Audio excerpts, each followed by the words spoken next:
Hola, ¿cómo están? Espero que estén bien. Pues bueno, tenemos el lujo de tener a Javier Sicilia por esta obra. El Deshabitado es el pretexto para platicar profundamente con una de las personas más respetadas y queridas de México. Javier, gracias por estar con nosotros aquí en el Expreso Doble. ¿Cómo te agradezco tu invitación? Aparte de felicitarlo y darle las gracias por el libro, quisiera preguntar, ¿el dolor nos habita o ya el dolor nos ha deshabitado? Es una buena pregunta. Yo creo que las dos cosas, paradójicamente, ¿no? El dolor nos habita porque pues, la vida también es sufrimiento, como decía el Buda, ¿no? Pero también hay un dolor, ciertos dolores que nos deshabitan, los de la violencia criminal, los del desprecio, esos son los que deshabitan. Hay un sufrimiento natural en la existencia, ¿no? En la vida. Pero si a eso le agrega uno los de la violencia, llega a deshabitarnos, ¿no? A despojarnos de nosotros mismos. Desgraciadamente su experiencia es la experiencia de miles de mexicanos. De cientos de miles. De cientos de miles de mexicanos, muchos desconocidos que no han encontrado la oportunidad de ser escuchados. Sí, por desgracia, el movimiento por la paz en 2011, que salió a raíz del asesinato de mi hijo y de los 6 personas que fueron asesinadas con él, pues fue un intento importante de hacer escuchar a las víctimas. Las habían reducido a bajas colaterales, a cifras, a estadística y además revictimizándolas, ¿no? Porque algo habrán hecho, ¿no? Se lo merecieron, etcétera. Todas estas idioteces con las que el Estado y gente que no quiere enfrentar la realidad se lava las manos, ¿no? Y nosotros le dimos voz a las víctimas y cuando se oyó eso se construyeron como sujetos sociales. Hoy en día, por desgracia, no hemos logrado ni la paz ni la justicia, pero ya nadie va a silenciar a las víctimas, ya nadie va a callarlas. ¿En verdad escribir puede ayudar a la sanación del alma? Sí, yo creo que nosotros somos seres de palabras, el mundo humano es un mundo de palabras, decía Octavio Paz, el mundo está hecho de palabras. Y la palabra es el fundamento, con la palabra puedes hacer vida, sanar a una persona, salvarla de incluso grados de destrucción atroces, pero la palabra puede destruir, ¿no? Dice el Eclesiastés, un libro de sabiduría profunda, la vida y la muerte están en poder de la lengua, del uso que de ella hagas tal será el fruto. Y yo creo que la ausencia de palabra, la ausencia de significado, porque las palabras están ahí, pero se han vaciado de contenido, nos ha llevado a la violencia. Apelo al poeta. Qué difícil le fue ese momento de sentarse a la máquina de escribir para hacer esta novela que es muy personal, muy biográfica, pero novela. Sí. ¿Qué proceso espiritual pasó entre que decidió empezar a escribirla y ya cuando se sentó a la máquina a escribirla? Pues un proceso espiritual difícil de definir, de hacer sus contornos, de explicarlo, ¿no? Pero fue precisamente en el retiro donde empieza la novela, que es en el inicio, donde me voy al Arca de Sant Antoine en Francia a ver a mi hija y a mi nieto,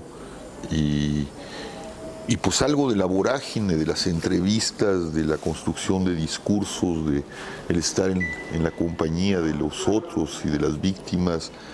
Y por primera vez me tengo que enfrentar conmigo mismo en la soledad.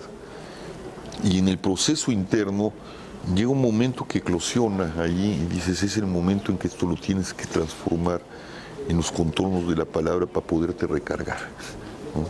Para poderle darle contorno a lo que tiene, pues se abre al infinito, ¿no? De sufrimiento, de amor, de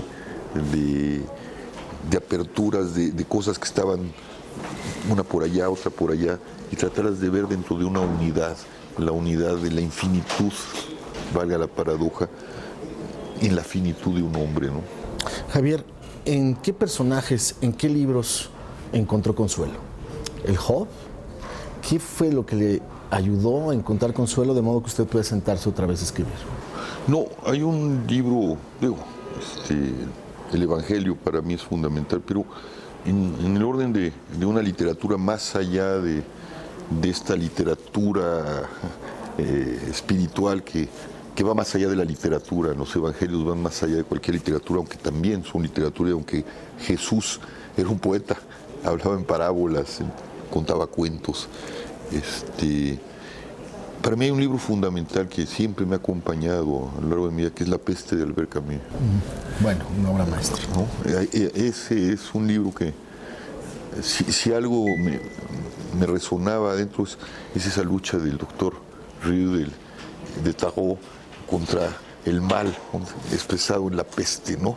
Y en las ratas, y en la destrucción de una ciudad y de un mundo, pues que si no era feliz era un mundo humano. Se lo pregunto porque a lo mejor mucha gente no sabe que Camus en efecto es un gran compañero, es un gran compañero, una de las grandes conciencias morales del siglo XX. Ojalá y se leyera La peste en estas épocas donde no hay significación, ¿no? ¿Cómo salir de esta barbarie? Es un tema muy complejo. Yo creo que nos falta refundar el país. Creo que ya estamos en una situación donde el Estado ya no es más que parte de la propia, y hay que decirlo con sus palabras, del propio crimen organizado, de la propia inhumanidad, de la propia incapacidad de responder a lo que por lo menos en teoría debería ser un Estado, el que cuida, el que da justicia, el que mantiene los equilibrios del orden humano, y que es una estructura. Hay muy buenos hombres y mujeres en el Estado, pero no alcanzan. Quiere decir que es sistémico y que tenemos que repensar el país en categorías no de consumo, no de crecimiento, no de tecnología, ¿no? Sino en categorías humanas, proporcionales. Y eso implicaría una refundación del país, un nuevo pacto social. Si ya no es en este momento tan práctico la ciudad de los hombres, lo positivo, ¿estamos todavía a tiempo del arrepentimiento y de reencontrarnos con Dios? Yo creo que sí, pero primero tenemos que Dios nos está haciendo falta, ¿no? Nos está haciendo mucha falta. Pero si no recuperamos la idea de lo humano, es decir, hay algo que viene en la tradición de Occidente, que es ¿qué puedes encontrar en Dios si no lo encuentras en tu hermano? Pues si no lo encuentras en tu prójimo. Tenemos que recuperar la idea del prójimo y la experiencia del prójimo.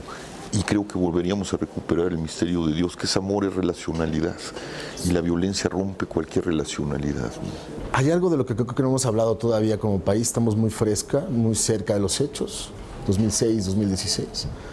Es la culpa. Creo que todavía no alcanzamos la culpa. O sea, cuando un gobierno quiere minimizar la realidad, cuando no quiere abrir las fosas y meter dinero para encontrar a los desaparecidos, es que no hemos encontrado la culpa. Hay un gran cinismo, una gran negación, y la culpa la encontramos cuando aceptamos que eso somos, ¿no?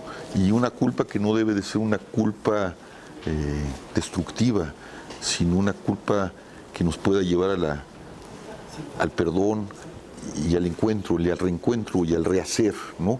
Porque hay culpas destructivas, pero la responsabilidad, cuando se asume con responsabilidad para rehacerse desde esa culpabilidad, pues hay un mundo inmenso que hacer, ¿no? Sentimos la carga de la culpa. ¿Qué tan difícil va a ser superarla para encontrar el perdón, Javier? Pues la necesitamos superar, ¿no? O sea, porque hay una culpa negativa, una culpa que avergüenza, una culpa... No, yo creo que hay una culpa... Uno lo puede sentir, ¿no? Cuando uno... Si no siente uno el dolor de corazón, ¿no? La culpa que se duele de lo que sucedió, no hay posibilidad de perdón. No sé si me explico. En eso ahí la tradición de la Iglesia es muy sabia, ¿no? El sacramento de la reconciliación, que tiene buen nombre, reconciliación, ¿no? Ya no es la confesión, la reconciliación, pasa por el dolor de corazón, el saber que hiciste daño, el propósito de enmienda, la penitencia y la reparación, ¿no? Que es la penitencia. Y entonces eso se vuelve salvífico, hay lágrimas que sanan, ¿no? Y esas lágrimas son las de la conciencia de que uno hizo mal, pero puede ser acogido por el otro, ¿no? Desde la primera página se va sintiendo una inquietud en el lector. Se lo pregunto, ¿en el personaje Javier Sicilia de la novela hay un sentimiento de culpa? Sí hay una culpa, yo creo que es la culpa que experimenta el sobreviviente. Todo sobreviviente experimenta una culpa, aunque no sea una culpa directa, pero es la gran pregunta que se da el sobreviviente: ¿por qué el otro y no yo? Eso pasó mucho después de Auschwitz. Absolutamente, ¿no? Primo Levi lo deja muy, muy en claro. No sabemos si eso que fue suicidio o no fue suicidio tiene que ver con ese sentimiento de culpa del sobreviviente. En el caso de los padres que nos arrancan a los hijos, esa sensación de culpa es mayor, porque yo, como lo dicen en algún momento, pues, es que yo debería estar muerto en lugar de mi hijo. Yo ya sí, de hecho, no hay un lugar del mapa del diccionario que tenga una palabra para definir ese dolor. Es tan antinatural, tan contrario al sentido de la vida con su muerte, su final, tan contrario a cualquier cosa, y que además está en el orden del mal porque fue arrebatado por la violencia, por la maldad de los hombres. No alcanza la palabra para definir eso, ¿no? Es tan contrario a la palabra, es tan contrario a la palabra. ¿Dónde habita el consuelo para tantas víctimas de este país?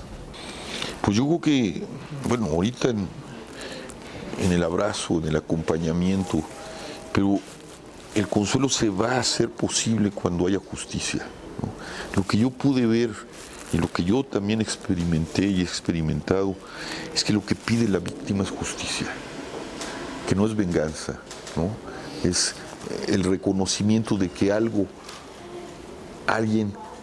te dañó y necesita ser reparado. ¿Será, Javier, metafóricamente, que tenemos que ser peregrinos del mismo sentimiento de sanación los mexicanos de las siguientes generaciones? ¿Caminar hacia un mismo lado en comunión? Otra palabra linda de la fe cristiana. Sí, yo creo que sí. Yo creo que hay ejemplos muy hermosos en medio del horror de la historia. Y yo creo que uno de los más bellos es Sudáfrica, ¿no? Ese trabajo de enfrentar las víctimas con los victimarios y trabajar en el orden de la justicia y el perdón, ¿no? Y es muy doloroso tenernos que ver como un país que tiene que perdonarse y que tiene que hacerse justicia, ¿no? Pero primero tenemos que reconocer que así es y reconocer que nos hemos dañado en los otros y hemos dañado a los otros y que no podemos permitirlo más. Y es muy doloroso. Yo creo que todavía la Alemania moderna sigue con sus memoriales, con su revisión de la historia, pues trabajándose hacia ese perdón. Les ha costado mucho a los alemanes. Javier, muchísimo. Bueno, aquí está El Deshabitado. Lo felicito y pues bueno, sabe perfectamente la admiración que se le tiene y pues, por favor no se lo pierdan, es una obra fundamental en nuestros tiempos y ojalá muchas personas pronto encuentren la sanación en medio de este montón de escombros, como diría Juan Rulfo. Gracias, Javier. Muchas gracias. Gracias.